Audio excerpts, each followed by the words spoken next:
আপনি যেটা চেয়েছিলেন সেটা করে দিলাম, এবার আমাকে বস্তিটা পাড়ি দেওয়ার দায়িত্ব আপনার। চিন্তা করবেন না, এলাকাটা আমার, বস্তিটা আপনি পাচ্ছেন। বাকি সব কাজ সেই মতো এগিয়ে নিয়ে যান।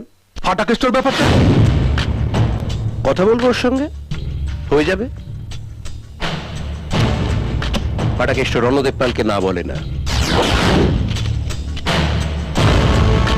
কি এটা? আমার নায়ের লিস্ট।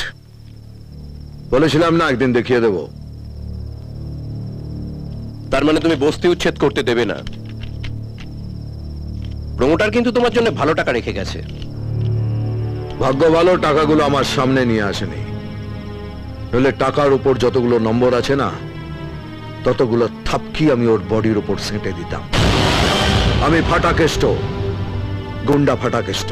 কাউকে হসপিটালে পাঠাই, কাউকে শ্মশানে, কিন্তু নিজেকে কারোর কাছে পাল্লা দরে বিক্রি করি না। তুমি কি ভেবেছ বস্তির লোকগুলোকে উচ্ছেদ করতে আমি তোমাকে কিনতে এসেছি? আমি তোমাকে একটু টিপে টাপে দেখছিলাম তুমি বিক্রি হও কিনা। দেখো, স্বরাষ্ট্রমন্ত্রী হওয়ার পর থেকে তো আমি নিজে এলাকার সবকিছু দেখতে পারি না, তবু আমি খুব নিশ্চিন্ত থাকি, কারণ তুমি আছো। এই যে তুমি বস্তির উচ্ছেদে বাধা দিয়েছ, এতে আমি খুব খুব খুশি হয়েছি, আর তাই তোমাকে ধন্যবাদ জানাতে এসেছি।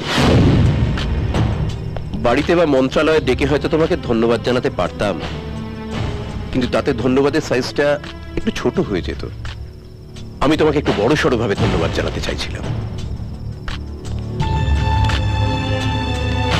চলো।